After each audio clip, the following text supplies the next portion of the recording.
What's up guys? In this video, I'm going to be talking about the current status of the sports card market. I actually spent a lot of time talking to a bunch of different people and I feel like I gathered a lot of great information. I'm going to be making a couple main points, and they are where prices were a couple weeks ago, where prices are now, how prices could potentially be affected going forward. I'm going to be giving you my plan for buying and selling cards, and I'm also going to give you a couple picks from the Sports Investor, so stay tuned. 3, 2, 1.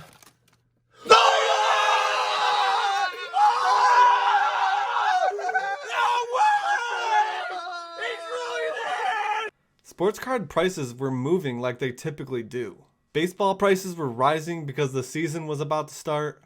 Certain basketball players were rising because the playoffs were about to begin. And football cards were doing what they typically do in the offseason. And then on March 11th, the Chicago Card Show was canceled. Check this out. Attention Chicago Sports Spectacular customers. Due to the governor's announcement to cancel all events where there will be 1,000 or more in attendance, the Chicago Sports Spectacular has been canceled. Please know, all pre-sale refunds will begin to process once we get back to Florida. Please be patient as this is a tedious process. We will try to reschedule the various guests at a future show. Please follow us on our website by subscribing at the bottom of the homepage where announcements for future shows are made.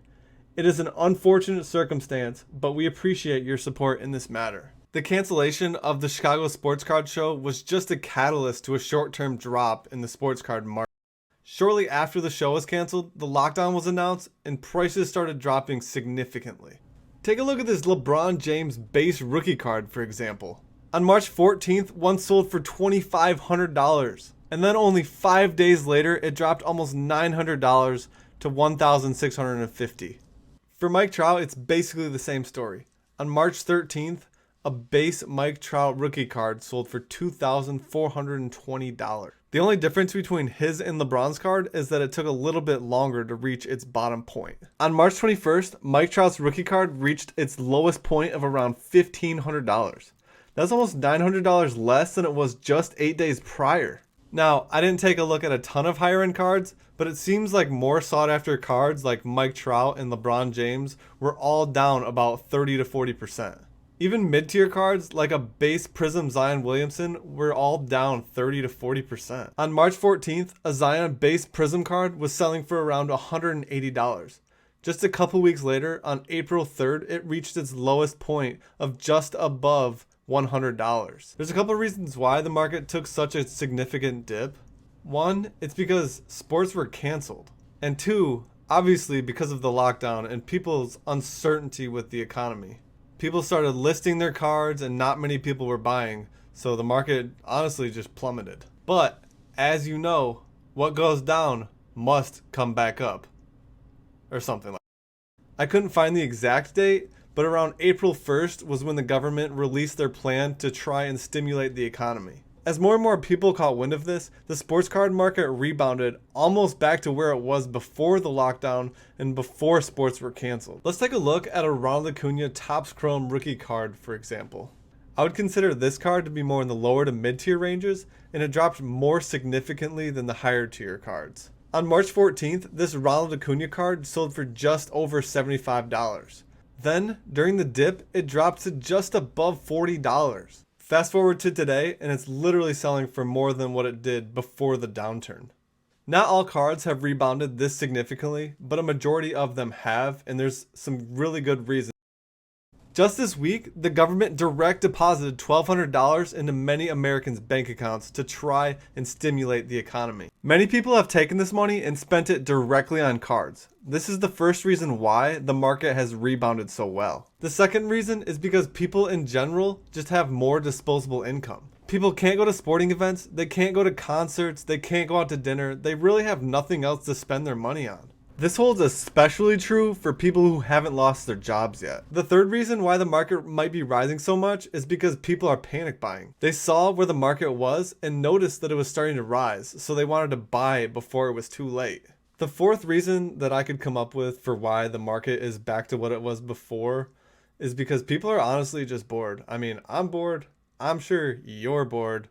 And a lot of what I'm doing right now is just looking at card prices, to be completely honest with you. But before I go any further and tell you a couple factors that could affect the card market going forward, I'm going to open up this 2020 Prism Draft Cello. Stick around to the end of the video and you'll see why I'm opening this pack. We're looking for a Tua, a Joe Burrow, maybe even a Justin Herbert. I've been watching a lot of these being open, and in the blasters, they're pretty much guaranteed an auto. So if you can find a blaster, I would highly recommend picking it up because, I mean, who doesn't love pulling autos? You get 3 packs in this, 1 pink pack, should be pretty good. Hopefully, maybe we'll get a Joe in a pink pack. That would be crazy. That would be crazy. There are a lot of really cool colored cards in these too, so... All right, we got a Deebo Samuel, a DJ Clark Jr., oh, a Kyler Murray, Jake Fromm, quarterback. That's not bad at all. Gardner Minshew from Washington State, I believe. And then a Derek Carr. Not the greatest pack I've seen.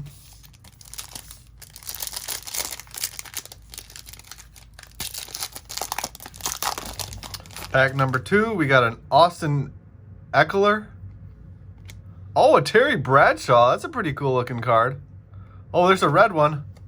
Oh, a red Kyler Murray. Nice. I wonder if that's numbered. It is not numbered, but still a decent looking card. Who do we got? Isaiah Timmons. Oh, no, Simmons, sorry. Odell Beckham Jr., that's pretty cool.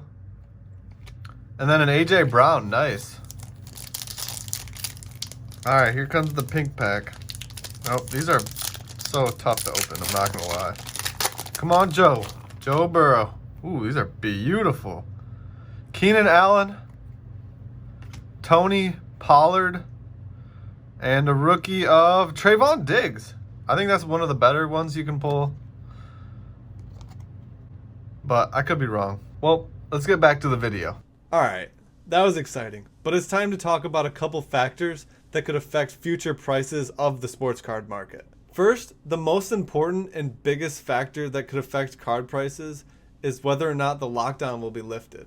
In order for sports to come back, we obviously can't be in a lockdown. In my opinion, assuming that the lockdown gets lifted, once the NFL, NBA, and MLB announce an action plan for bringing back their seasons, prices will go even higher. I've been listening to a lot of what the MLB and NBA personnel are saying, and it seems like both are doing whatever they can to bring back some sort of season.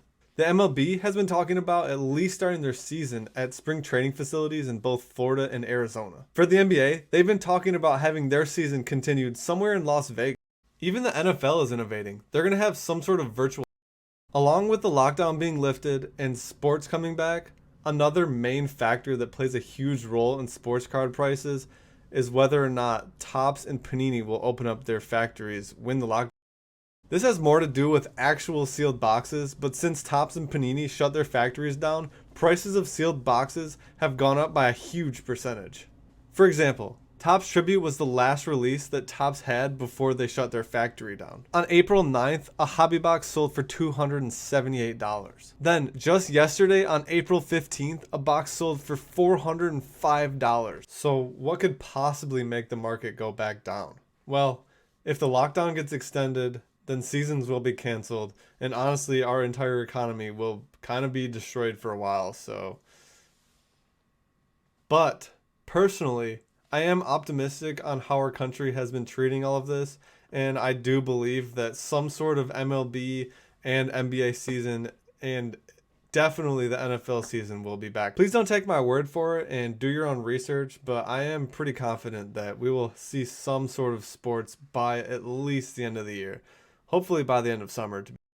That being said, here's my plan for buying and selling sports cards.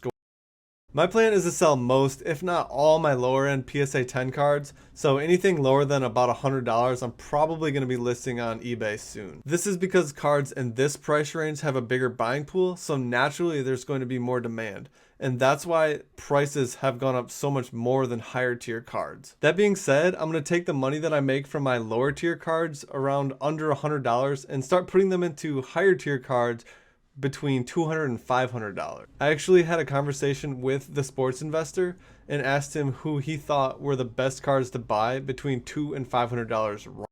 He said since there aren't sports going on and the NFL draft is coming up, that it could be a really good time to buy the top projected QB picks. Yes, the only cards that you can buy of theirs right now are their college jersey cards, but since the Panini factory is shut down, their professional jersey cards won't be coming out for.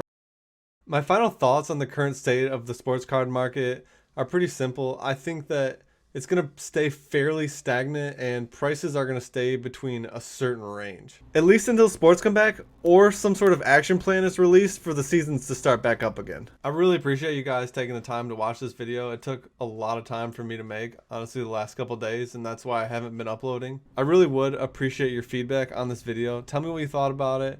If you agree with my thoughts, what other thoughts you might have on the current condition of the market? Do you think it's going to go up, or if it's going to go down even? I don't know. If you haven't yet subscribed, please make sure to do so. It really helps out the channel. We're trying to get to 200 subscribers, and we're honestly almost there. If you haven't liked the video yet, please make sure to do so. It honestly helps out the channel so much, helps us grow. We really love making this content for you, and we appreciate you for being along for the ride. But until next time.